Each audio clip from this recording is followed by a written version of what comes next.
a shot to do what?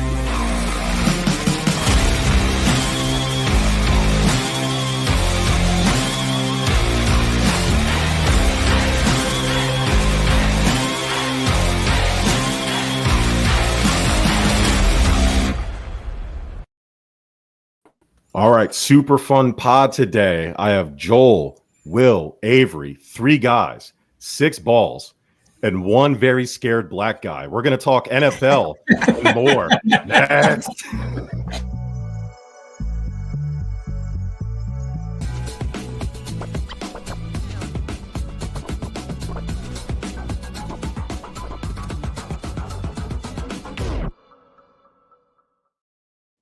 Sports. What's up, everybody? Welcome to Stuff About Sports, presented by the Give Us a Shot Network, powered by Fast Break Coffee, and sponsored, as always, by the haters. Shout out to y'all. Shout out to the YouTube viewership, podcast listenership, social media ship, all the first timers, last timers, hate watchers. Please like, share, and subscribe. If you don't do any one of those things, I am inclined to believe you're a hater. As I said in the open, I have this 3 guys, 6 balls NFL podcast. What's up, y'all? How's it going?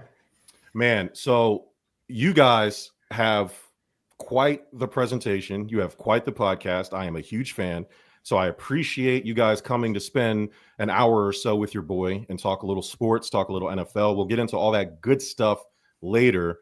But you guys, how long have you had your show? Just give us the whole breakdown, man. I want you to introduce yourself to the network audience and just tell us a little bit about yourself and your podcast, when you start, and where you want to end up.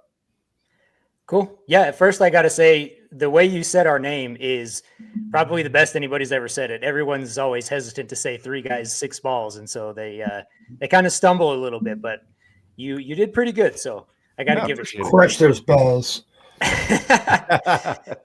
But yeah, we started our podcast in March of this year. So that's only been like 5 months.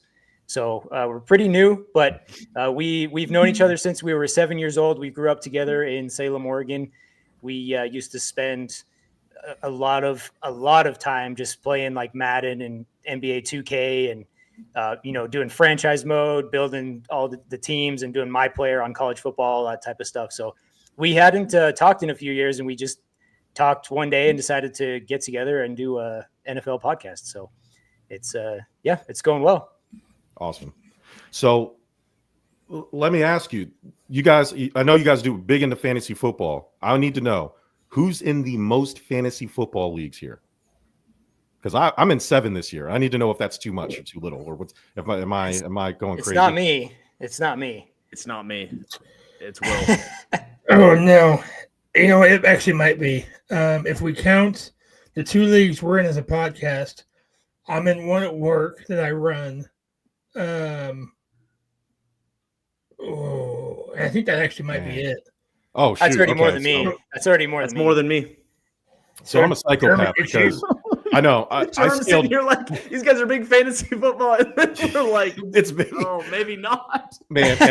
And so I have a problem that we need to fix here because I can't help it. The fucked up thing is, I end up with the same exact team in every league. So I'm still in the league with my military guys. I'm still in a liquor league that for some reason still exists with guys I don't talk to at all throughout the year until it's time for fantasy football, which is hilarious. I'm in a work league, or a network league, and then I always join like 2 or 3 random ass leagues because I'm never happy with at least 2 of my teams, and I can't go out like a sucker. So I'm at minimum 4 to 5, and then I usually join like 2 or 3 random ones, and it's really bad. So hey, shout out to my man Drew Cody. What's up, y'all? Hey, what's up, Cody? Man, so he's doing big things too. This little AFC West thing is going crazy. So shout out to him. Yeah, those guys are doing really well. I hope to get him and all of them on a show one of these days. We need to do like a happy hour where we all just sit here and just drink beer and just talk one day. That'd be dope. I'll set that up. You know what? We're going to do it. Fuck it. I'm just going to set it up. All right. So let's get to what we came here for. Gentlemen, welcome to Stuff About Sports, and I hope you have a good time. So I guess we'll just go in order in the way we are, with starting with Joel, and we'll work our way around the horn here. Of course, I just lost the questions. Oh, here we go. We have our NFL rookies, NFL preseason. A lot of them are going to get some play. A lot of them gotten some play. And we've seen some pretty impressive performances. So, Joel, let me ask you first. Most impressive rookie QB you've seen so far? Jackson Dart. No question. Jackson Dart. Could have gave the answer for him. You knew it was You coming. set him up. Dan, before we do all the rest of this, we need to know the allegiances here because I need to know where the biases lie, right? So, like, I don't want to hear Jackson Dart and what does that say? Is that, hold on, let me turn this. Hell nah. Oh, no. And Jackson Dart is your guy? I don't know if that goes against some type of bylaws. After the draft, I said that I might be a Giants fan because I loved what the Giants did in the draft. I know I'm a Cowboys fan, and I've always hated the Giants, but I love Jackson Dart. Yeah. To give everyone some backstory here, Joel and Will are both big Cowboys fans and have been for basically as long as I've known them. Joel now, through marriage, is inadvertently a Steelers fan, and our hearts go out to him. Prayers out as well. Not a good year to be a Steelers fan. Yeah. We're talking about Will Howard. What are you talking about?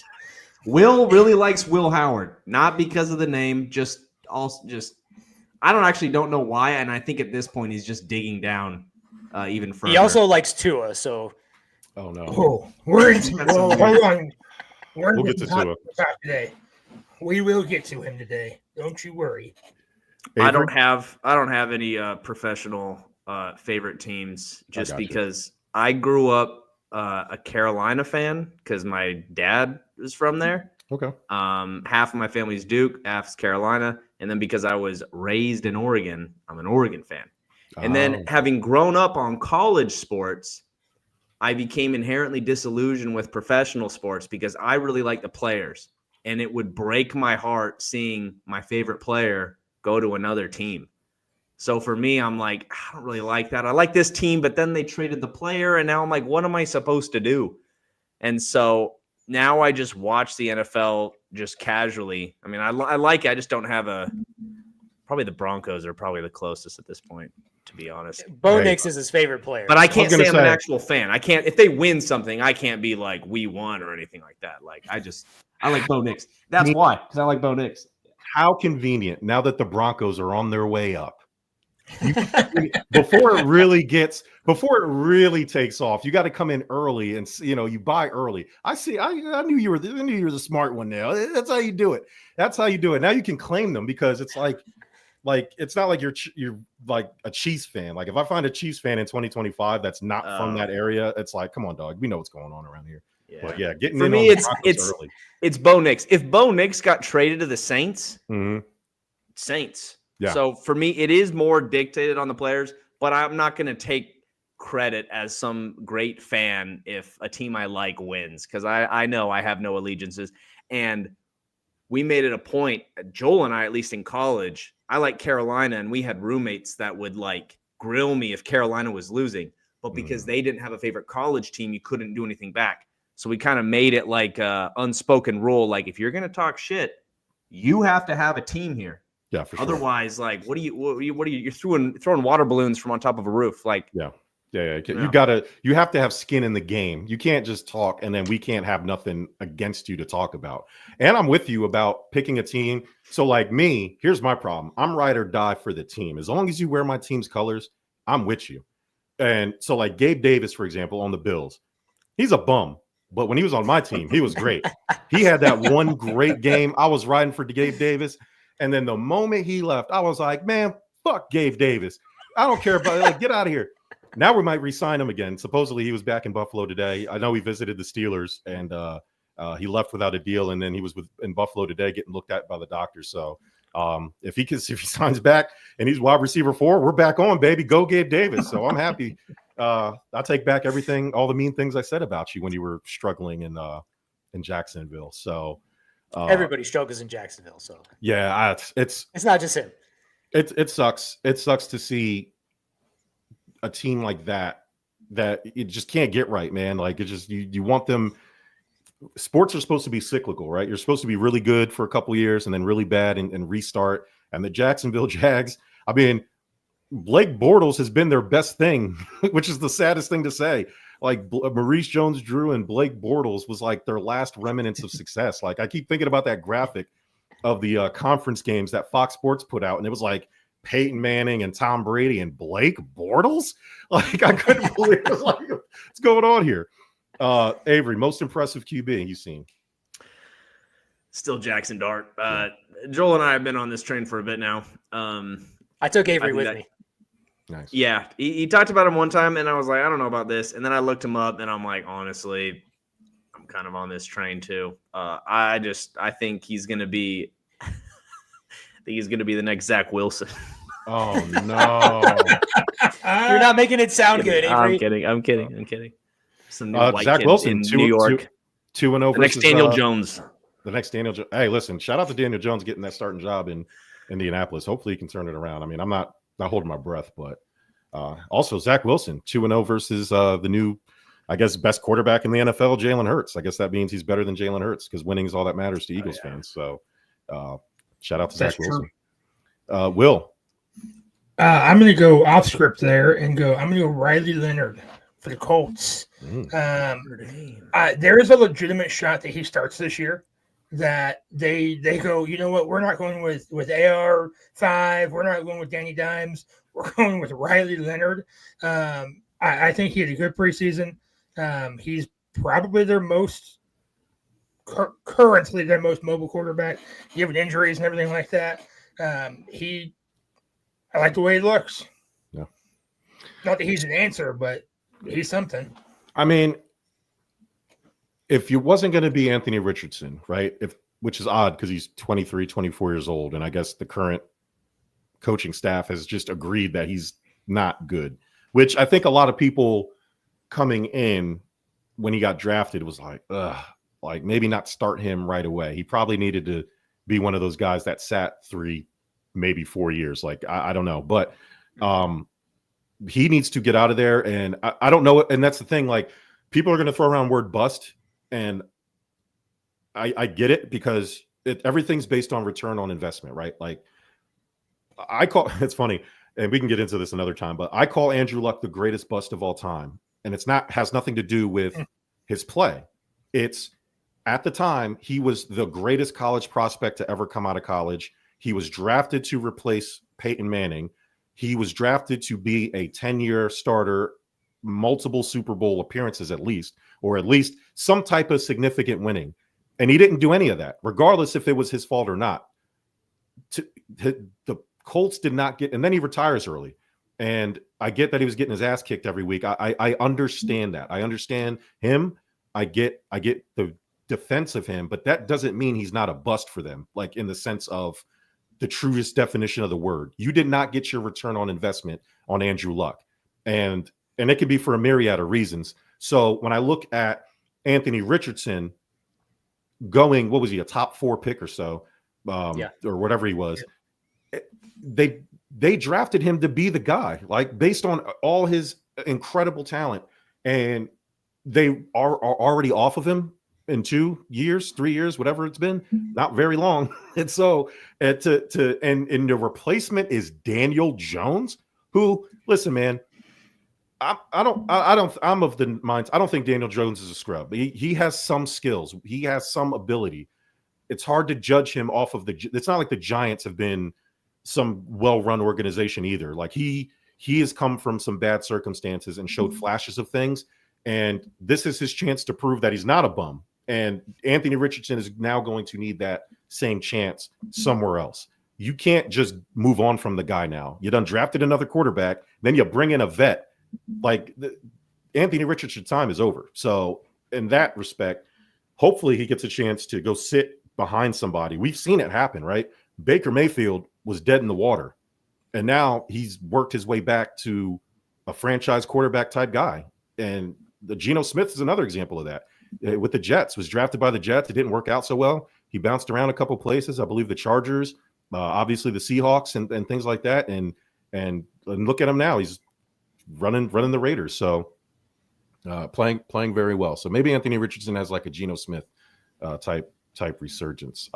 I'm going to go maybe not for the exact play, even though his play probably warrants it, but I'm going to go Dylan Gabriel from the Browns. Ooh, and I like that.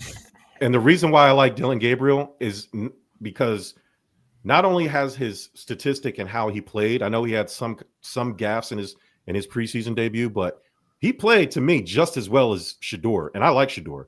But the difference is Gabriel's been shitted on ever since Shedeur got drafted. To have to deal with that as the third pick, and everybody's talking. I mean, Shedor's a star. Shedeur is a star. He has the number 1 jersey for rookies all time and all that. Everything that goes around with being a Sanders and being who Shedeur is, and rightfully so. Star people, special people get special treatment. But Dylan Gabriel has had to sit there in the same locker room, probably next to Shedeur. Like, you ever see the like where all the reporters are at one table with the superstar, and then the other guy's kind of there, and he has like the one junior reporter from Bishop Sycamore Junior College asking him, some nerd dude with his like fucking pocket protector asking him stupid ass questions. Like that's been Dylan Gabriel's experience, and to go out and play well, because that's really all he had to do.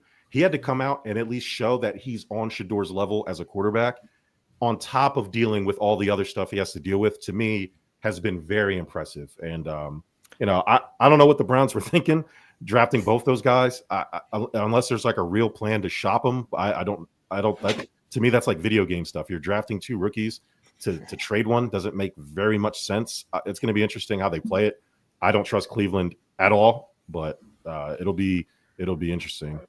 I do want to point out, to go along with that Dylan Gabriel thing, I saw that meme floating around. I think it was Shedeur that was actually playing in his first preseason game.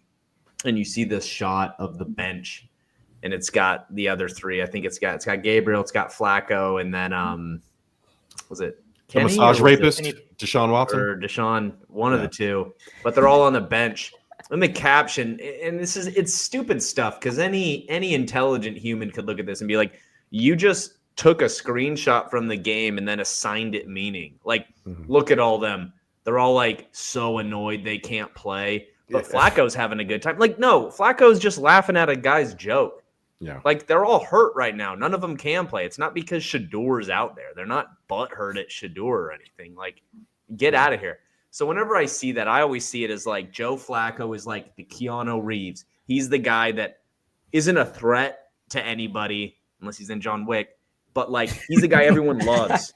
And then you got Shedeur, who's the guy everyone wants to see play. And then even though you got Gabriel, who killed it at Oregon, coming in here, and he's experienced. Dude played 6 years of college football. Comes in here, and now it's like, yeah, we know you were drafted before Shedeur, but we're still going to kind of treat it like, you were drafted after Shedeur. But also, Shedeur's got that chip on his shoulder because he was drafted lower. So you kind of get the worst of everything right now, and you're not really high on that list, but you could probably play. I think he can play. Well, I've seen him play. I know he can play. But. Next one, hotter seat. Mike McDaniel for the Dolphins or Zach Taylor for the Bengals? It's 100% Zach Taylor, in my opinion. When you have a guy like Joe Burrow, you don't get to have a pass. You don't get to have a pass when you have a guy like Joe Burrow. And I believe Zach Taylor has been the coach for 6 seasons. He's going on season 7, and he's only made the playoffs twice. If you miss the playoffs again, you're gone. You don't get to have another pass. You got to pass this season after not making the playoffs with that garbage defense. You don't get another pass. I would say that I agree with Joel for the way that the NFL is, but I actually like Zach Taylor a lot more. I think he's done a lot more than Mike McDaniel. I think Mike McDaniel has just been floating around and kind of riding off the fact that he's this, I don't know, white, nerdy looking guy who's kind of got this kind of logic, vibe to him, goes out there and says some off the cuff stuff, and it kind of keeps him cool. But I don't know. I think I'm just bitter because Tua got hurt last year and I had Tyreek on my team and it screwed me. So, and I just see him out there pretending like he's not vaping. acting too cool. I'm like, dude, win something, and then act too cool. Bill Belichick can do that. He's won something. You can't be out here swagging and stuff out on it. Just, I don't like it. It looks like that Fitzmagic with Deshaun Jackson's drip, like got transferred onto him. And I don't really like it. I would like it more if they had actually done more. I know they've gone to the playoffs. Well, his first 2 years. I don't think they made it the last one. 2 out of 3, yeah. Yeah, but he hasn't won anything. He hasn't won a playoff game. So I see it as him, but I can understand that the recent woes of the Bengals makes it probably more of a hot seat for Zach Taylor. I also agree with Mike McDaniel. I think that they have, and I'll circle back to this later. I think they've got a really good team when everybody's there and everybody's healthy, and they still just can't put it together. And the quirkiness, as you put, Avery, that quirkiness is going to wear off real quick when you're not winning playoff games. At least Zach Taylor has won an AFC Championship game. He's been to the big game. He has that. Yeah, but see, I can do this. Mike McDaniel is sitting there in the same seat as the Dallas Cowboys in the last 30 years. Hey, look, I can lose playoff games. So that doesn't get you very far. Yeah. So I thought about this. I truly think it's first off, Mike McDaniel looks like the high school weed guy. No, like he looks like neighborhood. Sure. Yeah. So okay, I'm just making sure I'm not crazy. He looks like he's about to kiss Wendy Peppercorn out there, dude. Yeah, he sure does. Holy shit. The reason why it's Zach Taylor and not Mike the only reason it's not Mike McDaniel, I should say, is because he is continuing to get a pass for the seasons because Tua's constantly in the concussion protocol. And his season is constantly getting derailed because Tua can't stay on the field. But when he had healthy Tua, when he had his healthy Dolphins team, yes, they haven't won the playoff games, but they had in a row 2 really good seasons, like Tua MVP conversation type seasons. So, like, I think but you're right. Like a lot of that weird Zen stuff he likes to do, and that wearing his capris and beat bopping and things like that, it does get old when you're losing, but. Yeah, but Tua missed 6 games, or Tua missed this chunk, or this, that, and the other. So Zach Taylor, because he has Joe Burrow, I think people are always going to look at that, kind of like how the Bills fans are starting to look at Sean McDermott. Like, all right, man, at some point, it's you. Like, at some point, we can blame the bad defense. We can blame Joe Burrow was hurt and missed the season. We can blame that stuff, but now. It's like, all right, man, it's you. Like, get them an offensive line. I have a philosophy. You don't pay skill players. They paid them. They paid 2 of them. I get Jamar Chase is the best. But cool, do that. But at the cost of you have 0 offensive line and you still have 0 defense. And if you're going to expect Joe Burrow to throw for 5,000 yards every year, stay upright, and win you a Super Bowl, because he was kind of close to doing it one time, it's bold strategy, Cotton, and I hope it pays off for him. But not exactly – if you look at the historic teams, not exactly a winning formula, I would kind of say. So I don't know. I think it's Zach Stewart. Oh God! You said who? I said they have Shamar Stewart. Oh yeah, finally, right? This is Shamar Stewart. Really? Yeah, the guy. The guy, and then the guy. Well, and then you have Trey Hendrickson, like the guy you're supposed to be paying, sitting. Like, what are you doing? Like the one guy you're supposed to pay. And you haven't paid him yet. And it's very, if I'm Joe Burrow, I am quickly getting annoyed at how the front office is just saying, you know what, Joe, you're great. You're Joe Cool. You have the hair. It's adorable. You go to the Met Gala every year. Win us the Super Bowl. And it doesn't work that way. So I don't know. Hey, whatever. We'll see how it goes for them this year. But if they have a season like they did, that's another reason why Zach Taylor's on a hotter seat. Even if the Dolphins fail, I don't see a scenario where they're going to fire him. Zach Taylor will be fired if they have a season like they did last year. He may not even make the season if they start the way they've historically started. There's a reason why them starters were playing all these preseason games, because they usually win they usually lose the first 3-4 games of the season. And he was like, "Fuck that! Get that shit out of your system now, so we can get on this winning thing now." Josh Allen isn't playing in any of the preseason games, and I'm fucking nervous. Oh. Can you hear me? We can hear you. Yeah. All right, my camera just died. I don't know what the hell just happened. It's our show now. Here we go, guys. All right. Welcome to three guys, 6 balls. Yeah. On a Thursday. Episode 25 here. Yeah, let's go. While I try to get this shit fixed. Uh-oh.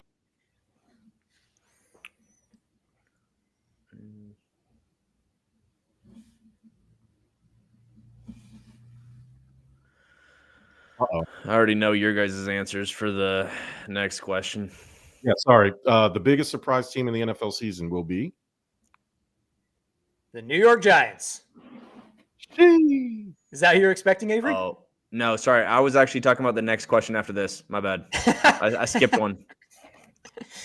Yeah, I got the New York Giants as my surprise team, and I'm not saying that they're going to be a playoff team. I'm not saying that, but I think that this team made a lot of improvements. Their defensive line is going to be crazy good. They have Malik Neighbors. They improved their quarterback room from top to bottom, in my opinion. And it's, this has nothing to do with Jackson Dart. I love Jackson Dart, but this has nothing to do with Jackson Dart. I just think that they made some really good moves. I think they improved. I think they're going to be very competitive, and their schedule is just crazy tough. And so I'm not saying that they're going to be in the playoffs, but I think that this is a team that's not going to go away. They're going to fight in games. And I don't think you're going to see this team get blown out very often, if at all. This is not the same 3-win Giants team that we saw last season. And so I think that this team is going to be very competitive. Well, who do you have? I have the Miami Dolphins. Let's go back down to Miami. I think, and it's because it's for the reason we've already talked about, Mike McDaniel on the hot seat, right? I also have Tua on the hot seat. These guys have to perform to keep their jobs, and I think they're going to do it. I think the Dolphins are going to push, and sorry, Jeremy, you don't need to hear this, but they're going to push the Bills for the AFC East. I think that they're going to push. Yeah, I know. They're going to push their way all the way to high success. I'm pretty big on the Dolphins this year, so long as they can actually stay healthy. That's the only kicker. If they don't stay healthy, all bets are off. If they stay healthy, all good. I've actually had 3 teams that I was trying to narrow down. One of them was the Bears. Oh my! And I'll admit that it was largely influenced by our boy, that handsome man. Oh my! That handsome man, dude. Oh brother, this guy stinks. What? Not. I would. That was just a fun one. I was actually looking at specifically the Panthers and the Patriots. I think the Patriots are going to make a big leap forward. I think their draft helped fill in some holes. I love Drake May. I think Drake May has got a lot of room to grow that I think he will grow into. And based on their record last year, it is hard to fall too much further. So I think the Patriots are going to do a lot better. Pro Bowl quarterback. Oh, the fact that Bo Nix did that than he did. Yeah. I love both of them, but let me ask you something. And I mean this seriously. What have you seen from Caleb Williams makes you think that he is, how do I put this? What's a good word? Good. Nothing. Nothing. Not one thing. Not one thing at Oklahoma. Not one thing at USC. Not one thing in Chicago. The dude is overrated. Dude's a bozo, as they say. He's terrible. Okay. Who else is going to win it that year? Who else? Someone has to win it every year. He just happened to win it. That's not doing anything. Someone has to win it. Dude, Travis Hunter also won it over Ashton Genty just because he can play both sides of the ball. Yeah, Also, it's very political. Winning the Heisman is not a good barometer. It's funny that people bring up Heisman when it's like the last excuse of why we want to defend a guy, right? Like we don't bring up like when people bring up Carmelo Anthony and what he is, even though he's not done anything in the NBA of note other than score a lot of points, they bring up Syracuse's championship and they bring up gold medals. When's the last time somebody give a fuck about a gold medal? Nobody says, yeah, Michael Jordan has 6 rings, but he also has this many gold medals. Nobody cares. They only care when there's nothing else to argue. He won a Heisman. When do we really count? Like, first off, college statistics, we don't ever bring them up in the pros because they don't matter. You played against a bunch of accountants and burger flippers. 3% of the college players go on to the NFL, and 3% of those guys end up having a career longer than 3 years. That's the average. So I don't care what he did in college. It doesn't matter. Tim Tebow's the greatest college quarterback we've ever seen. It doesn't matter how great he was in the pros. It doesn't matter. But we bring it up. We're bringing it up for Caleb because we need to defend him for some reason. He sucks. He fucking sucks, bro. And listen, yes, he looked good in the preseason game. Great. You know why he looked good in the preseason game? Because nobody expected anything out of him, because all year last year, he was garbage and he didn't play anybody. He played the Bills' third stringers. He's going to look good. People look good in preseason and fool us all the time. And matter of fact, I think a few years ago, the Chiefs didn't win a single preseason game. They went on to win the fucking Super Bowl. But we gotta count the Caleb Williams' preseason game. Look what he did with Ben Johnson. Dog, they're going to get scraped the first game, and all that preseason shit's going to go out the window because they realize that Caleb Williams can't do it.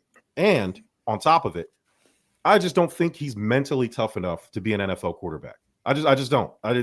He gets rattled very easily. Watch. I'm telling you, when that pressure starts getting to him, he's going to get rattled.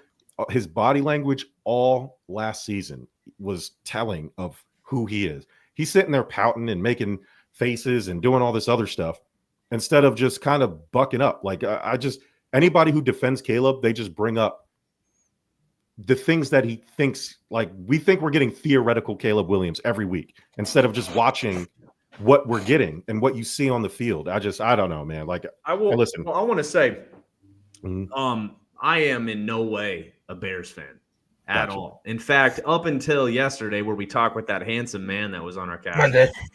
Monday. It was Monday. It was Tuesday. It's Tuesday. Excuse me. It's Tuesday. You're right. Doesn't matter. I don't know anything. You say Monday, I'm like, oh yeah, that's right. The thing is I see that the same way that we would bring up the Heisman or even college stats and be like, look, this doesn't have much to do with anything. It's the same with basketball, or high school stats. Like, this guy had 2,600 yards in his senior year. I'm like, that's not a lot. Or they'll say, like, this guy had 15,000 yards in his career. And it's like, yeah, but he played at East Carolina. Like, what are we talking about? Like, there's clearly like a difference here. The same way I would say that a lot of how we view him, besides the colored fingernails, which is a whole separate thing, is their record. They're like 5-12. And so when I see that, I'm thinking, okay, a lot of this, I mean, it is a team sport. The thing is I just can't remember ever having seen a good Chicago Bears quarterback. I just can't see the two together. See Chicago Bears running backs, Chicago Bears defensive players, but I never think of the quarterback. The last guy I honestly remember, and this just shows how much I don't pay a ton of attention to the NFL just in general, is Jay Cutler. That was even then.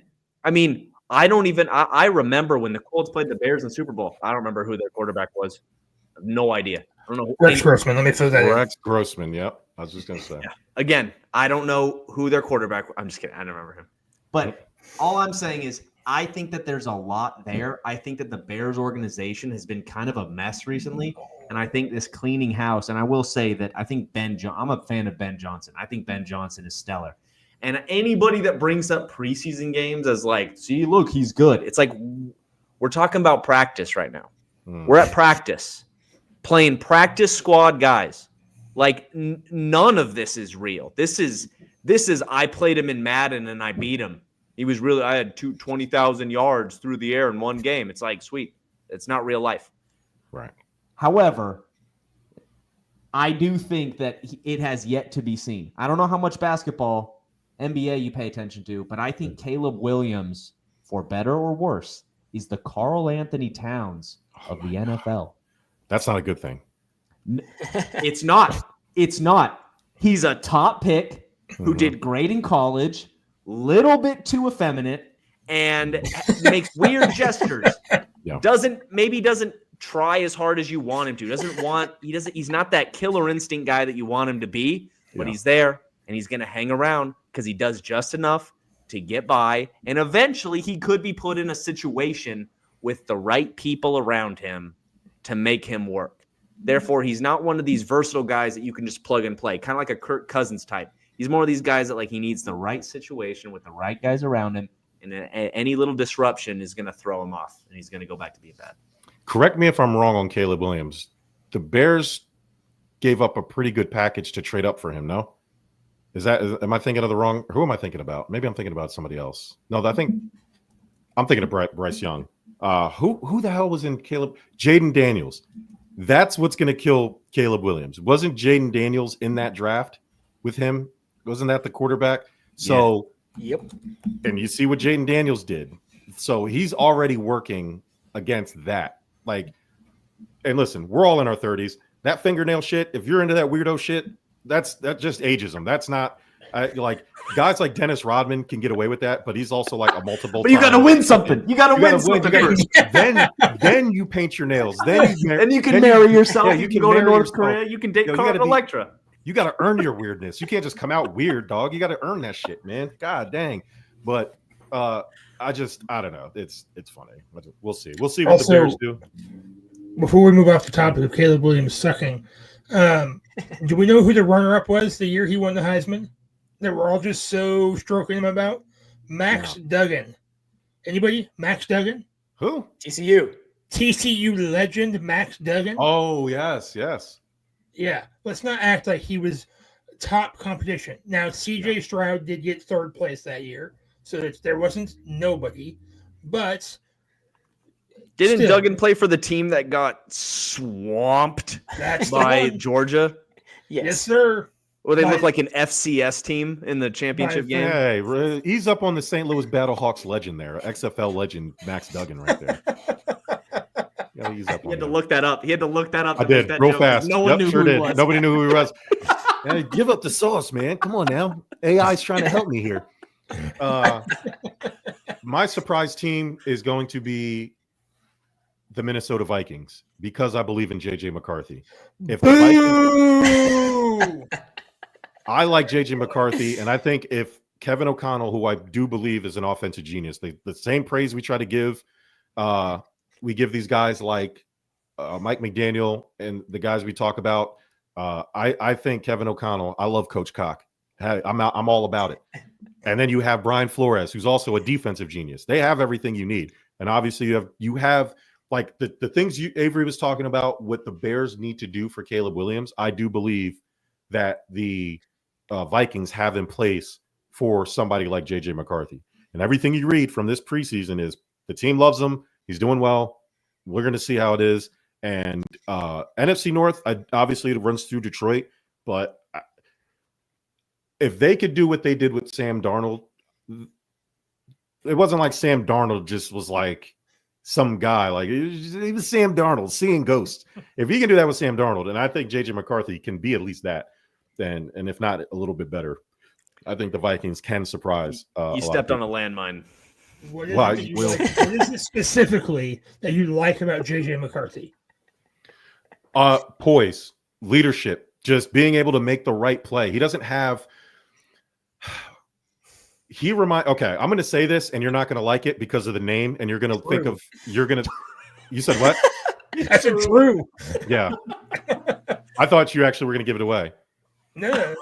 Drew Brees, in terms of galvanizing, making that. Now he doesn't have the arm strength. He doesn't have any of the stuff that makes Drew like the crazy accuracy. You said what?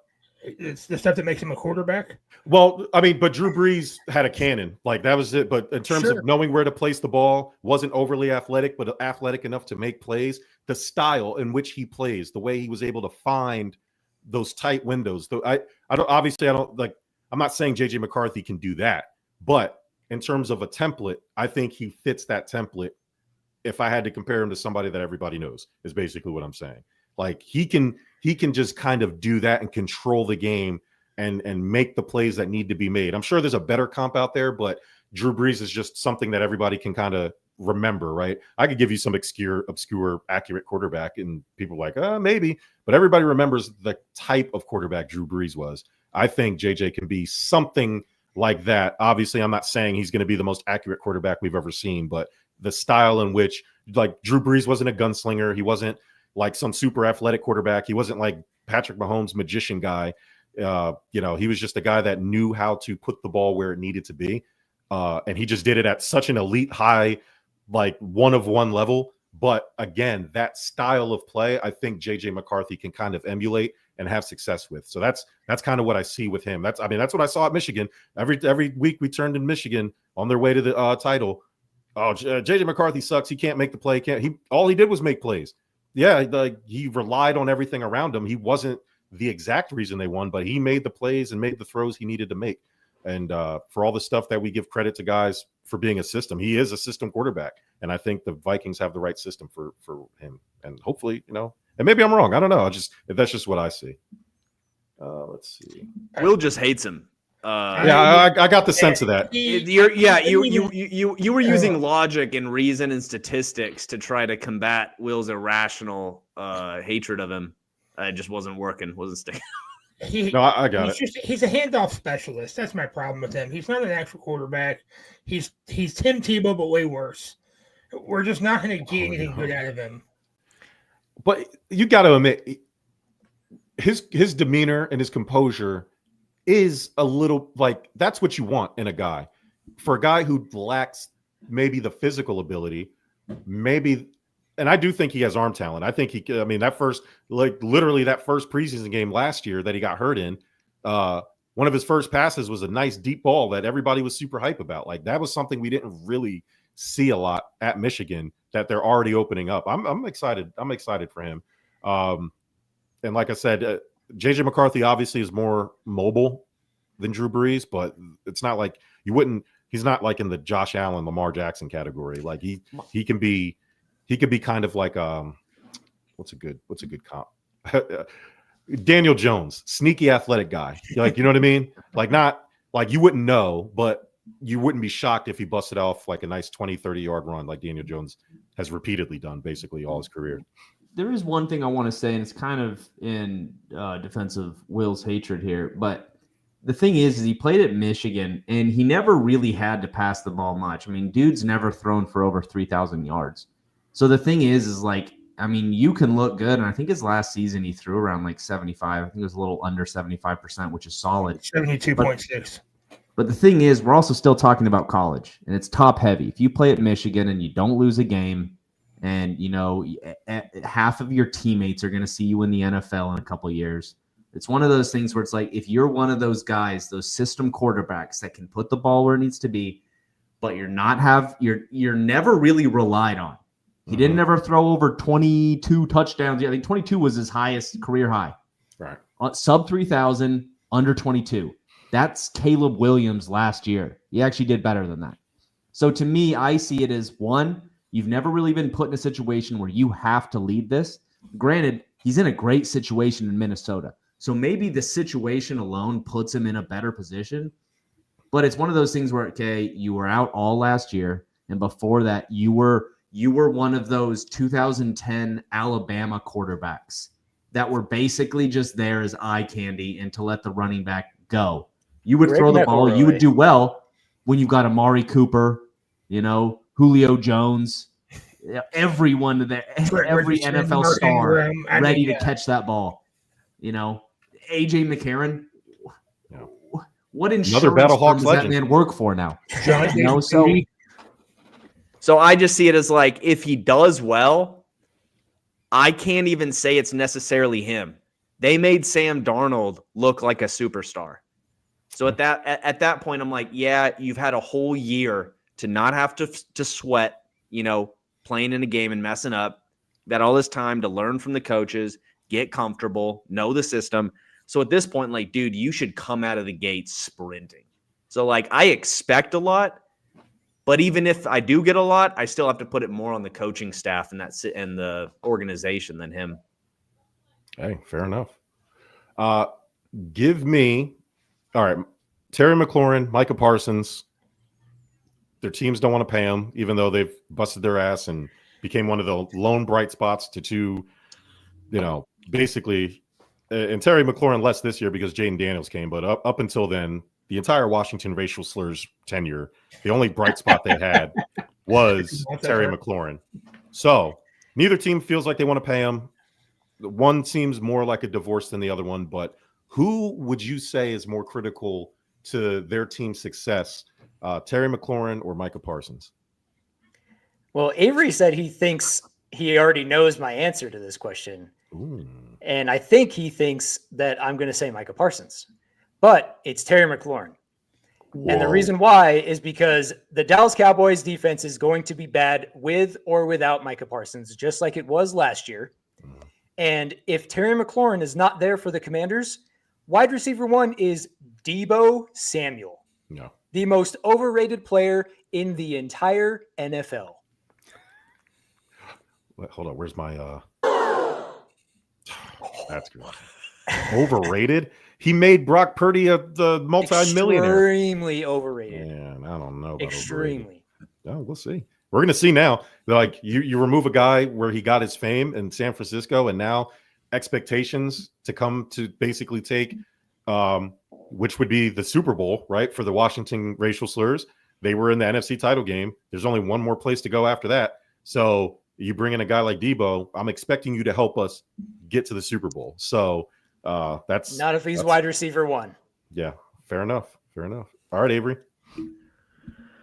No, I think I agree with Joel. I do agree with Joel that Deebo Samuels is trash, and I think he's just been coasting off of some hype for a couple years now. But then again, I'm not just going to say Micah Parsons isn't more important just because the Cowboys are horrible. That'd be like, well, what if you just took half of their starters away? It's like, well, they're already bad, so it's not really that big of a difference. Like, I still see him as, I think he's the Cowboys' best player. So, like, regardless of how much it impacts their team, just because the rest of their team sucks, still feel like, okay, are we taking any steps forward here? Or, like, what are we doing? Like, we should be keeping him and bringing in another defensive player, not kicking him out and bringing in a wide receiver. Like, I just think it's like, okay, so now we've got twice as much work to do on the defense.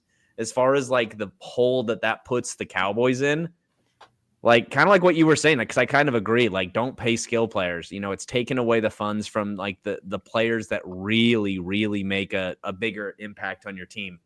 I just think that I don't think Micah Parsons was going to do everything for the Cowboys, but I thought at least he was a very important part or piece of something that the organization could have brought more pieces in to make a real NFL defense. Will? I am going to go Micah Parsons. Micah Parsons only played 13 games last year and still led the Dallas Cowboys by over 6 sacks. Like he led them. Like that team couldn't get to the quarterback. That you're right, Joel. They were bad even with him. They're going to be even worse without him. They were terrible. But we're looking at like the Bengals defense now. Like that's what Dallas is going to look at. Oh yeah, we got George Pickens, we got our guys. Well, we're going to have to because you're going to need Dak Prescott to throw for 400 yards a game, and the offense is going to have to score 37 points because their defense is going to be giving up 42. So it's going to be terrible. I was just looking at free agent wide receivers, and you can replace that. You can replace receiver stats more than you can replace defensive stats. I mean, Gabe Davis still available, Amari Cooper still available. Not like high priority guys that you're going to get here, but still, you've got guys that can put up good numbers, and it's easier to do as with receivers than it is with defensive ends. So I think Micah Parsons is a better player. So naturally you would say that he would be more important to his team's success. The problem is he plays defense. And yes, we've seen a defensive player change the game, like Aaron Donald. You've seen guys like Luke Kuechly and Ray Lewis. But the problem is they're part of a greater unit. And as Joel said, the Dallas defense outside of that, and Will brought up that he led the team in sacks, even though he played in four less games. The problem is the most important player for Washington is Jaden Daniels, and there's only one ball to score on offense, and you need a number one wide receiver. We've seen it. Like, no matter how great your quarterback is, if you don't have a legitimate number one to help the offense, to help the run game, it like having an actual real threat at wide receiver is important.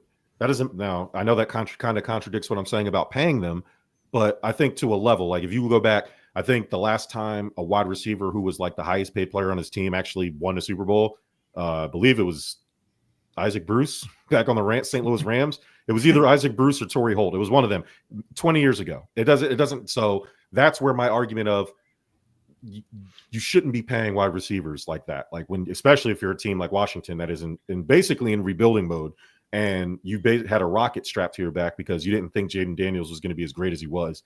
And he's probably going to take a small step back, but I don't think what we saw from the greatest rookie season we've ever seen is also a fluke. I think he will be good.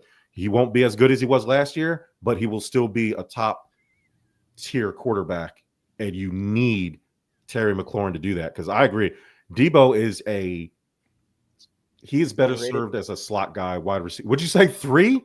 No, overrated. Oh, overrated. I thought you said he's a 3. I don't know if he's a wide receiver 3, but I don't think he's a wide receiver 1 either. But He's about 300 pounds. That's I saw him. Yeah, what he looks Pillsbury like. Doughboy out there. That Washington food's real good down there. So I don't know. It must be nice. Let me ask you guys. The current Bengals team, would you trade Jamar Chase for a player like Micah Parsons if you were a Bengals fan? Probably. Because I mean, they already have T. Higgins. I mean, they've already got other options, and part of that could be because Jamar Chase was on that team, so it makes that entire offense look fluid. So like you don't know necessarily what all he brought to the table. Like if you took him away, how that would crumble. But I just wonder. I mean, I'm watching right now that Netflix quarterbacks series, whatever, and they're showing Joe Burrow's team, and they start off 0-3. And they show it's all kind of on him, which, you know, he's the quarterback, he's the leader, he's the face of that organization. But it's like, dude's been having an MVP season. He's been pacing that way in 3 games, but they've lost him. So, like, if the guy who's having an MVP season already, you know, it's like you can't put that, you need to have more of an MVP season. Right. So I see that as like, okay, we also just talked about their coach being on the hot seat. So at that point, it's like, all right, we've got some good receivers, but if our defense loses games for us, that offense is pointless because you're going to have to disassemble that team or change up the coaching staff.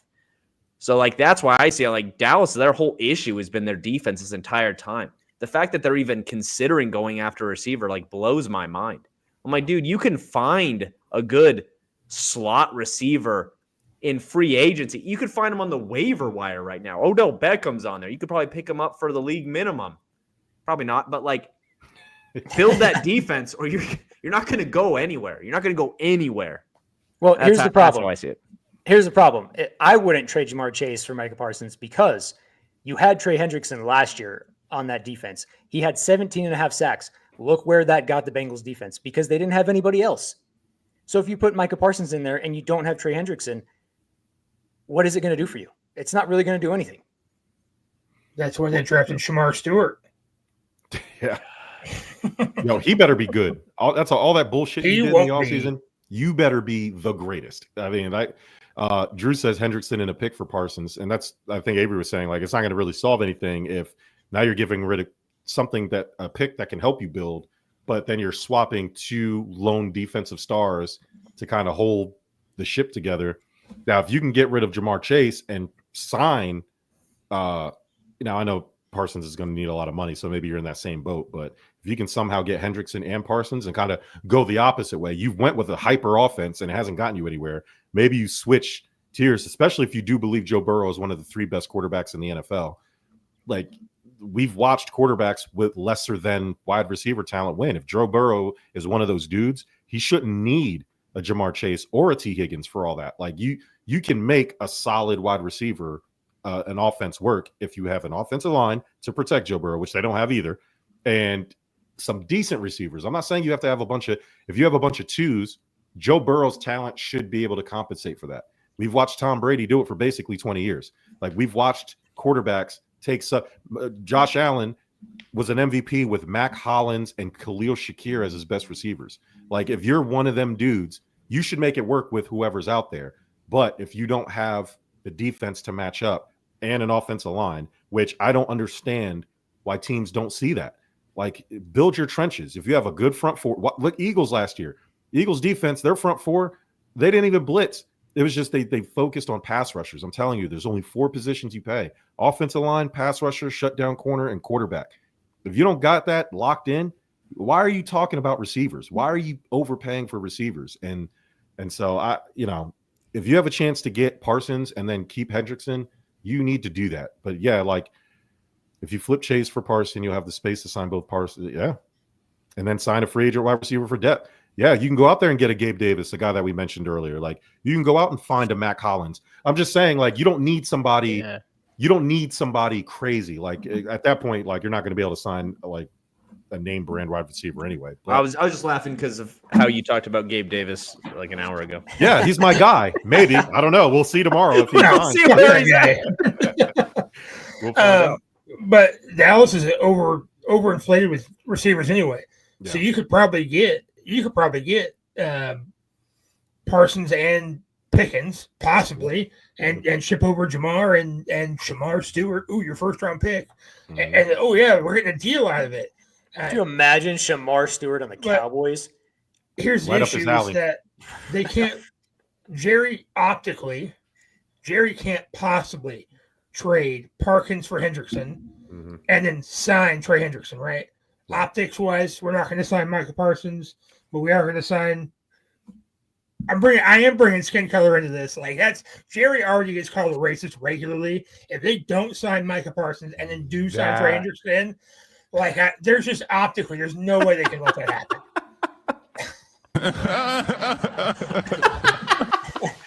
That would be the greatest Jerry Jones. Like he already said, the Cowboys were a soap opera.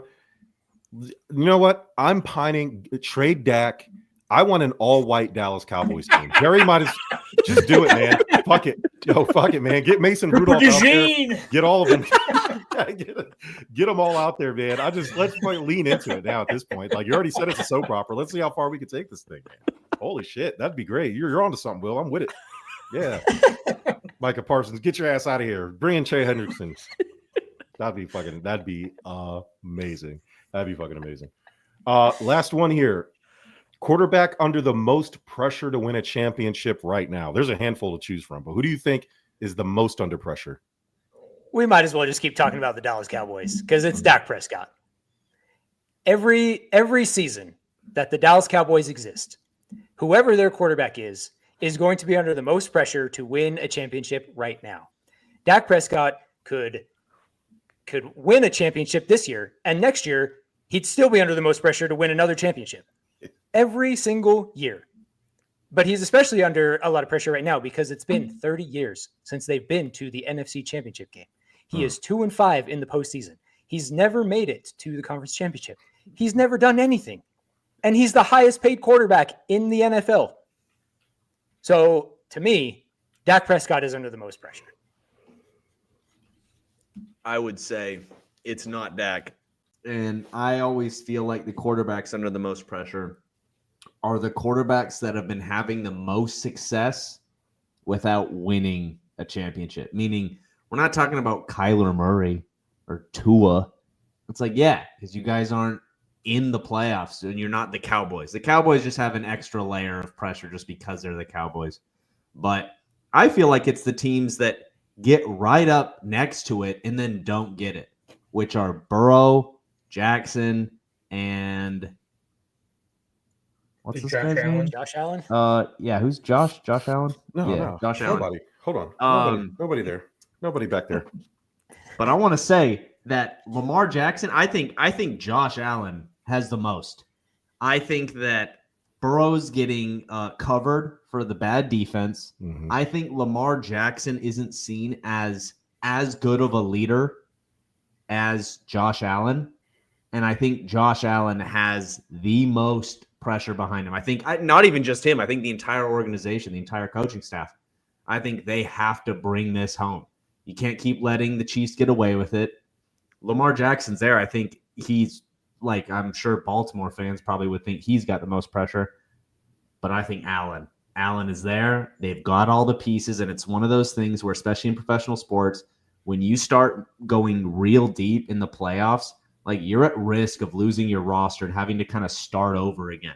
It's one of those things where if you don't make it right now this year or that very latest, the next year, like it's over. We've got to clean house. We've got to redo contracts, all this stuff. Like this is the time to do it.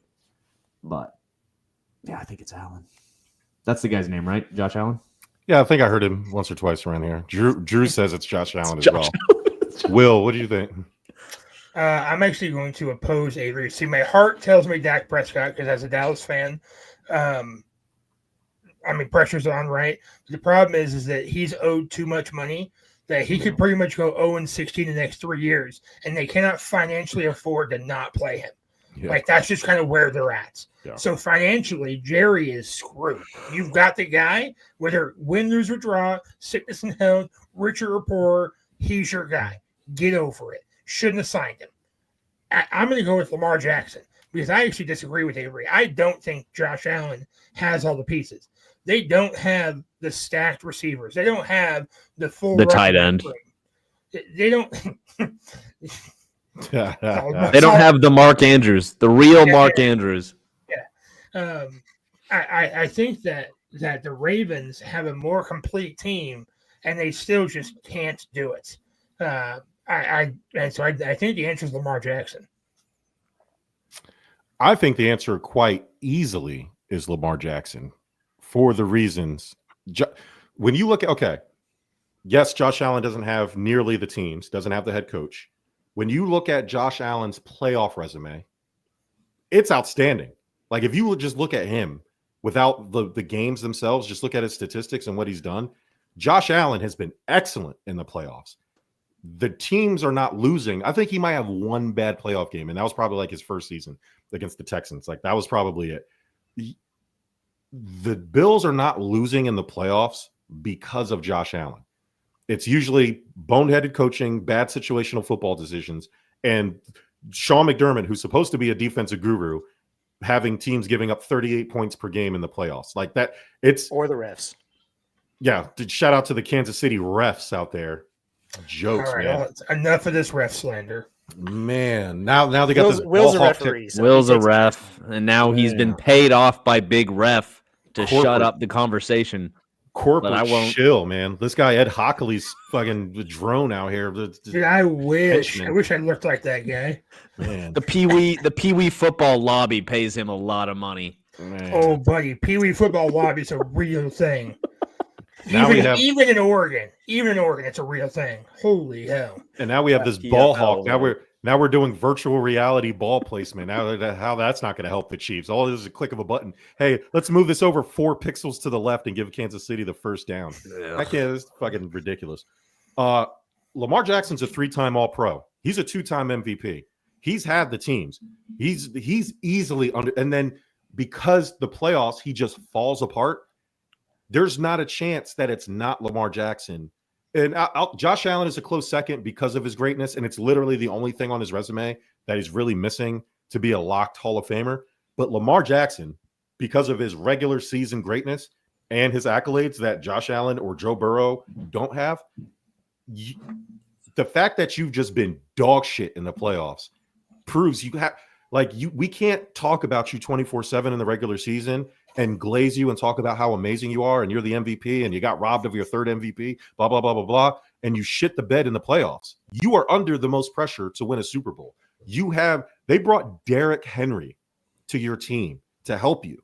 Like, what are you talking about? You've had great defense. You have a Hall of Fame head coach. You have everything you could possibly need.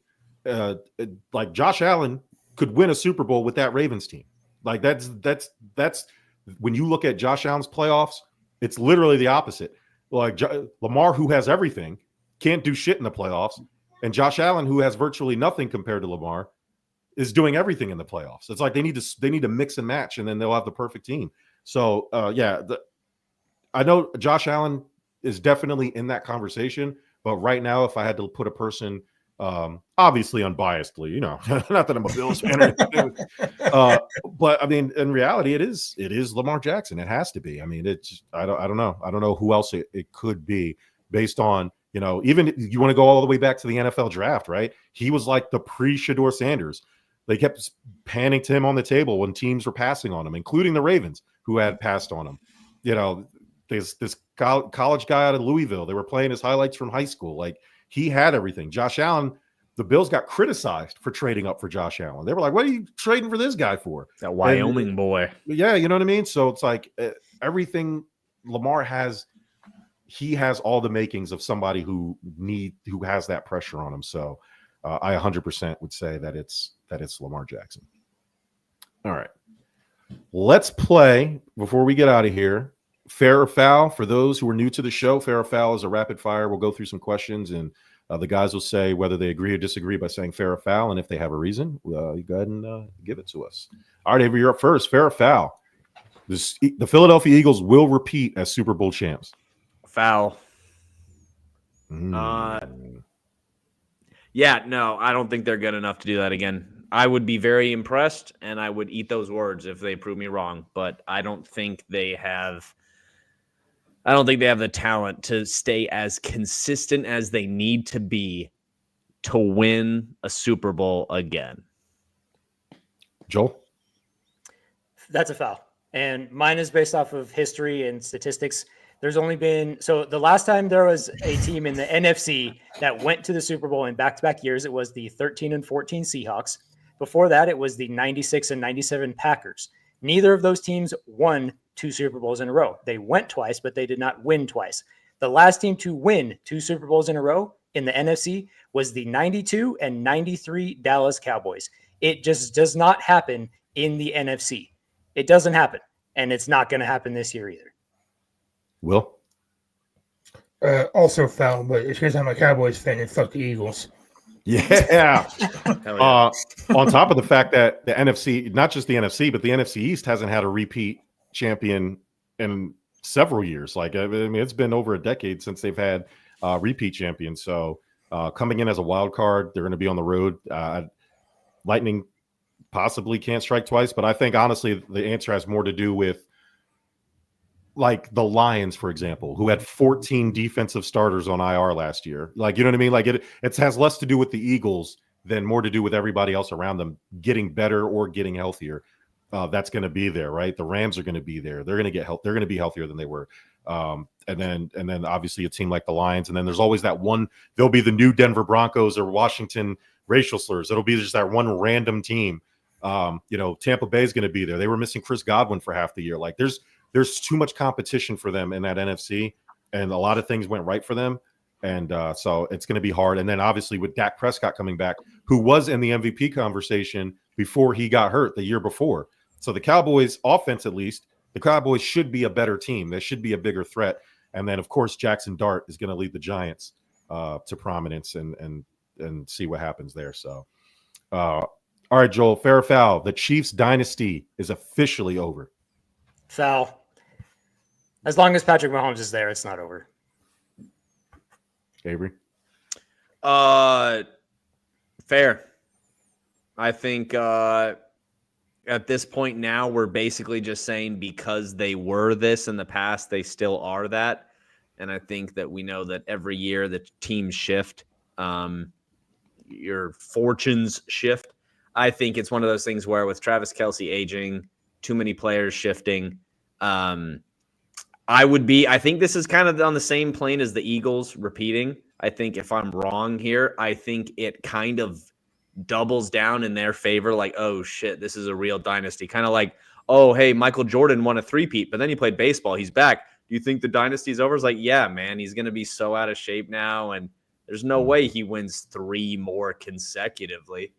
Like, if that happens, then hey, I'm hella wrong.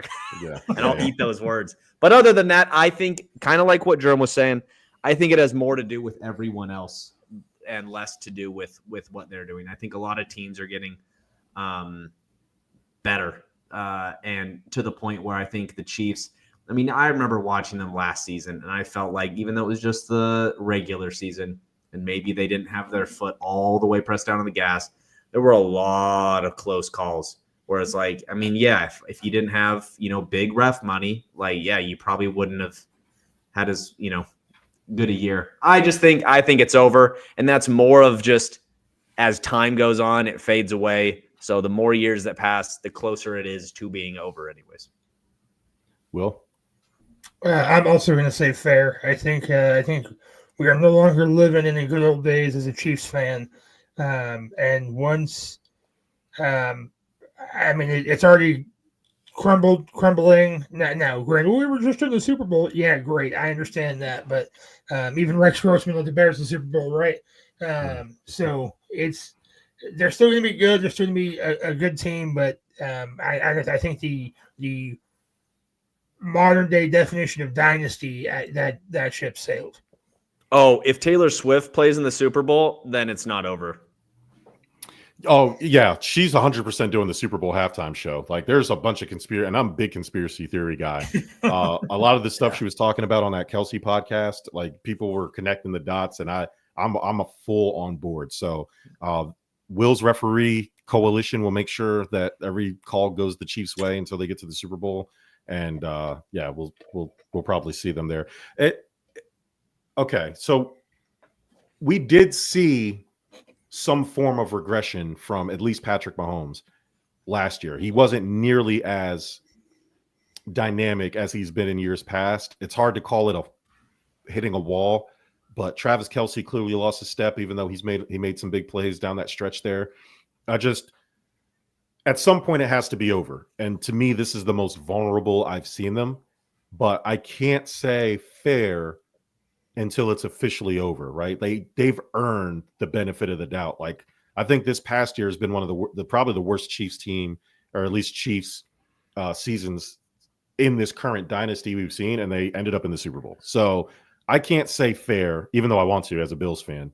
But until I actually see it, like, there's predictions that they're going to miss the playoffs. I mean, if that happens, then yeah, I mean, like, I don't see that happening. That's crazy talk. But the shoe them in for the AFC title game where Patrick Mahomes hasn't played a game less than that, right? Like, I got to see that first before, like, a guy who has that sort of record on his resume, I'm not going to count out until it officially happens. Joel, fair or foul? Shoot, I lost it. Here we go. Aaron Rodgers will lead the Steelers to the playoffs. Didn't say win the division, to the playoffs. That's a foul. And I'm not saying that the Steelers I'm not saying the Steelers aren't going to make the playoffs, because they might. I personally don't think that they will, but if they do make the playoffs, it's not going to be because of Aaron Rodgers. It's going to be because of the defense. Same way they've made the playoffs the last however many years. So it's not going to be Aaron Rodgers. It's going to be because of the defense. Avery?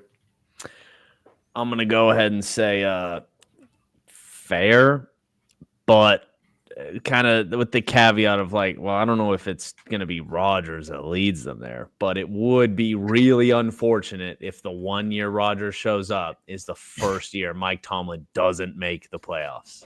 Like, that would honestly I would like that. I hope that happens. I hope he leads them all 17 games and they miss the playoffs. Yeah, hilarious. I think it's fair. Will? I'm going to go foul because it's going to be Will Howard leading into the playoffs. Oh, jeez. Okay. Aaron Rodgers is going to turn to dust about week 4. Oh, jeez. And young money Will Howard slinging the rock. It's going to happen. This is 1,000% fair. Not only will Aaron Rodgers lead the Steelers to the playoffs, Aaron Rodgers will be a top 5 MVP candidate.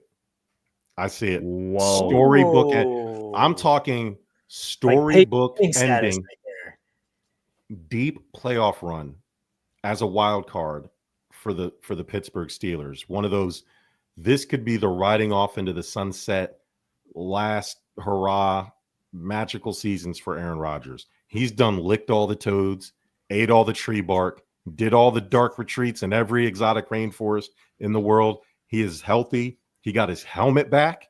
The helmet that's what derailed. That's why he tore his The ACL. single strap? The single, it's back. The Oh, shoot, yeah. well, it's not exactly the shoot helmet, but it's like basically the new helmet that's modeled like his old Right. shoot helmet. But that's the reason he tore his Achilles. He just couldn't. His aerodynamics were off. He's that was too top heavy. It was His too top balance was heavy. off. This will be Aaron Rodgers' crowning season. One of the best seasons we've seen from Aaron Rodgers. That's my bold prediction, and he will indeed lead the Steelers to at least the playoffs as a wild card, almost winning the division, but not quite. Just good enough to be a wild card. That's what I'd say. I know that's just a prediction, but I don't see any of that happening at all. I see him, honestly, I'm kind of somewhere in between Jerm and Will here, where I'm like, I don't think he's going to get hurt as quickly as he did on the Jets, but I do think he will get hurt. And I think that Will Howard will come in and replace him. And I think that Aaron Rodgers will have a very forgettable and disappointing season, and he'll ride off into the sunset very quietly by himself, and we'll see a few reports about it, and that's it. And I think they'll make I think they'll make the playoffs, but like Joel said, it has nothing to do with him. I think it's just Mike Tomlin's there, and he will will them to the playoffs and lose in the first round. Yeah, I mean, I also have to make content. I don't believe it either, but if it does, Yeah. No, I'm good. Joel, fair or foul? Caleb Williams will prove his haters wrong this season. That's a foul. And this has nothing to do with Caleb Williams and his talent or his ability or anything like that. I just think that his haters are so strong that he could be the first quarterback in Bears history to throw for 4,000 yards. He could lead them to the NFC Championship game. He could win MVP. He could do anything. He could make history. And as long as he doesn't have a Super Bowl win, there's going to be haters. So until he wins a Super Bowl, he will never prove his haters wrong. I think that the haters have been drinking too much haterade, and I think it's going to be hard to prove them wrong unless he throws for 5,000 yards, 50 touchdowns, and a Super Bowl. Like, even me, I feel like there's any reason you could put on why they're doing well or why he's doing well. I just don't see any world where anyone that's not in his boat gives him his flowers. So I don't think he really lives up to the hype. Is he good enough to keep his job and to win some games? Yeah, I think he will be. Will? I'm going to stay on board with these guys. This is foul. He will not prove anybody wrong. He will prove a lot of people right. Yeah. 100%. This is foul. He'll have one of those one or two games. Like I see the season playing out like this. It's going to start off sloppy, and it'll just be getting used to Ben Johnson's system. Then they'll win a game they probably have no business winning, and he'll probably look pretty decent in it. And then everybody's going to be back on the hype train. And then probably by week 9, 8, 9, it's going to fall back down to earth. Again, I can tolerate bad play or bad seasons, especially if you're a rookie quarterback getting thrown it. You obviously got drafted by this team because they sucked before you got there, and it's going to take more than just you to fix it. And usually there's something I can at least attach to it. Like, yeah, the team's not good, but he has this, that, and the other. There's nothing anybody who has a lot of Caleb Williams stock can sell me that you can tell me that you with confidence thinks he does really well. Like, name it. Tell me, what do you think he does really well? Like, does that mean he's not a starting quarterback? No, there's 32 positions and somebody has to play. I don't think he's a bum. It's like, you're a franchise guy. Like you're expected, you're number one pick. Like, you're expected a lot of, and especially when you do things like, and it has nothing to do with painting your nails and stuff, but it is part of it. People will judge you if you're not good when you do things that are outside of normal, right? But then you're not doing the combine, you're not doing medical evaluations. Like it's like all that stuff builds, and if you're not excellent, people will judge you for that, and that pressure will get to you. So yeah, he won't prove anybody wrong because a mixture of people already made up their minds about him, on top of he doesn't really have any redeeming qualities to begin with. Other than being able to find his mom in the crowd to cry on her shoulders when he loses a game. Last one, Joel, fair or foul? Bo Nix will ascend to elite status. And when I mean elite, I mean top 6. That's fair. Mm. And the reason I say it's fair is because you talked about how JJ McCarthy reminds you of Drew Brees. Mm-hmm. Bo Nix reminds me of Drew Brees. And I think he's the perfect quarterback for Sean Payton. And I really like what the Broncos have put around Bo Nix. His offensive line is fantastic. It's one of the best in the NFL. And so I think that Bo Nix is going to continue to take steps forward. And I think he can be an elite quarterback. Everything Joel just said exactly as he said it. That's exactly my position on that. I just don't. Right. I don't need to keep sucking this dude off every time I talk about him. So I'll just say ditto. We can thrice that for me. Yeah. Let's go ahead and just hit the quattro. That Bo Nix. I don't think he should have won Rookie of the Year, but if there was a case to have co-Rookie of the Year last year, Bo Nix had a really good case, and I wouldn't have been mad if he won it over Jaden Daniels. I don't think it would have been anything like a snub, but to watch what he did, all the things they brought Russell Wilson in there to do, Bo Nix did easily, like without breaking a sweat. It seemed like he looked like a fucking 7-year veteran, like a guy who's just been there and knew what to do. Like, it's amazing to see. That's the stuff you want to see from a guy like Caleb Williams, a guy from Bryce Young. Like, you don't see like those qualities outside of the tangibles, right? Outside of the throwing and what he looks like in the pocket, the decision making, just everything else that goes with it. Bo Nix demonstrated. And yeah, I mean, I was a big Bo Nix fan when he came out in college. Like, that's so I see him rising to elite status, if not elite, being right outside, just right there.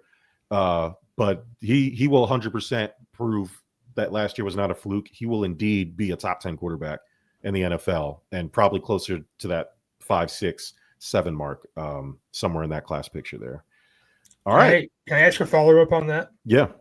Do you guys think that one reason for his success was how long he stayed in college and all of the experience he got there, rather than some of these guys coming out after their 3rd year, redshirt the first year, play for 2, and then they just kind of fizzle out in the NFL? Do you think his college experience helped elevate him to that next level so fast? I'll say that I think it's a combination of everything. I mean, I've followed this dude. Like, I remember him at Auburn. I was living in Alabama here when he was at Auburn, and he beat Oregon. The whole thing, that entire career with Auburn was rough on him. But the big thing is his dad played at Auburn. His dad was his coach. Like, this guy is a football player. Like, everything he does, everything at Oregon was like, dude, this is my life. This is my career. This is my everything. Like, I take it very seriously. So when I see that kind of effort, that kind of honestly just care put into that, like that drive into the quarterback position, especially, and then also with his experience, and then with Sean Payton, the guy that was with Drew Brees for the majority of his career, I think that's a recipe for success. And even if for whatever reason the Denver Broncos their season doesn't pan out as well as people think it might, because they're getting a lot of hype, I still think he is one of those quarterbacks that at any point in time, you could put him on any team and you're going to get his all. I think that it might take him maybe a little bit longer to learn a new playbook or something like that, but you can never doubt his intensity or his will to win. Yeah, I do think, just like we were talking about Anthony Richardson earlier, like sitting, right, gaining experience. I think the more experience you get in college definitely will help you. But we've seen 1-year guys go to like Cam Newton, but again, the kind of the not disclaimer, what's the right word? I don't know. The exception to that is he was just a physical freak, like that, like, you know, and then you have 4-year guys like Brett Favre was a 4-year guy. A lot of these guys were 4-year guys. I believe Aaron Rodgers played multiple years in college, and then he sat. So it's like, you know, it is a mixture of all of it. I do think you probably have a slighter edge playing more years in college, especially if you're in a pro-ready college program, top flight program, I think that does help. That's actually a pretty good question. I'd like to get a list of like the top one and done guys versus the top at least 3 to 4 year guys and see how that kind of stacks up, because like the one and done guys in recent memory, I remember was like Kyler Murray, right? Like I think he only played 1 year. Mark Sanchez, like who had some success. Like I would call Mark Sanchez a success. I just don't think he lived up to what he was supposed to be. But I mean, you have Tom Brady, Joe Flacco, Brett Favre, you have Kurt Warner. Like you have guys who have played multiple years in a lesser than pro program and have a lot of success. So I think, I mean, Bo Nix is right there and ready. All right, game ball time. Does anybody have a game ball they want to give out this week? I mean, we kind of already talked about my guy, Jackson Dart, but I didn't get to say his statistics. He's completed 74% of his passes. He has a passer rating of 117.7. I just think he's fantastic. He's thrown a couple touchdowns. He ran for a touchdown in his 2 preseason games. I just love Jackson Dart. I want to give the game ball to my little brother, Kazden, who just moved to Boise after college and is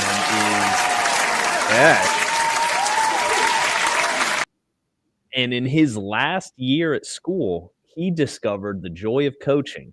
He coached an intramural boys basketball team and then a girls soccer team, and he realized this is what he loves to do. And so he's been applying to some different high schools and middle schools in the Boise area, and he's got a few interviews lined up. He's just looking to get in the game, and then he eventually wants to move into boys basketball, potentially football.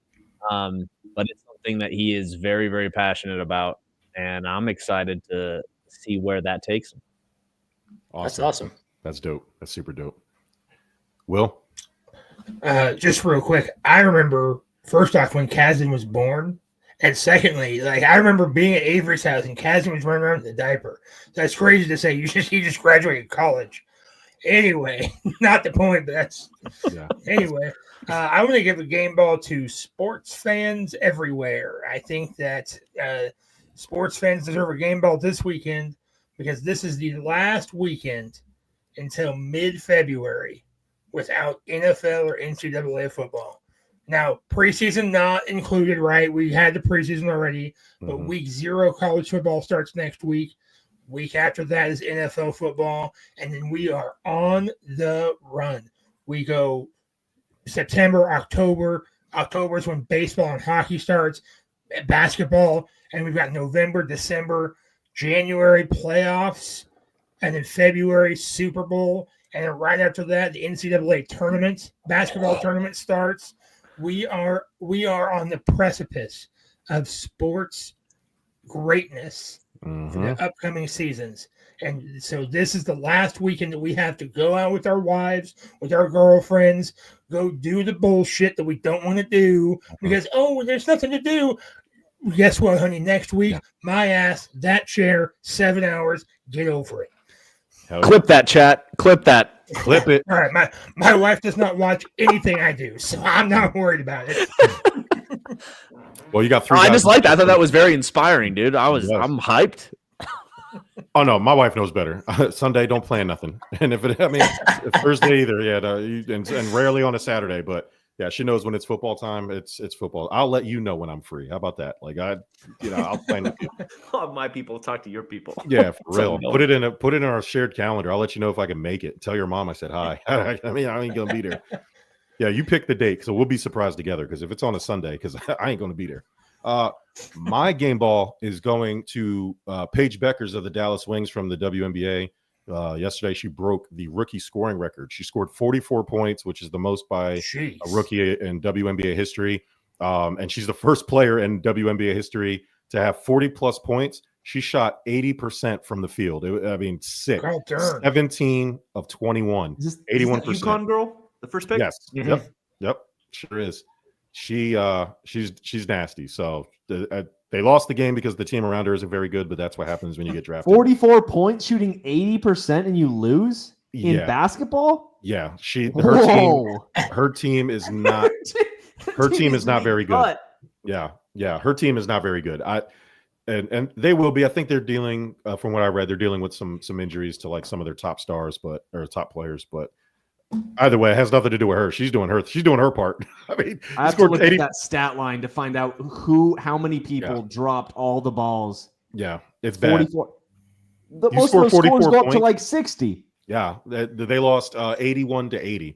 I can't remember who they played, but they might have been playing one of the better teams in the league too. But it don't matter. If you have a player scoring 44 points and you lose, there needs to be some player-only meetings happening, because I would 80% clip. Who does that? And she's a guard. These aren't like big girl, they're like big man points, like under the basket. Like she was scoring all mid-range jumpers. From what I looked at the shot chart just to see where she was scoring from.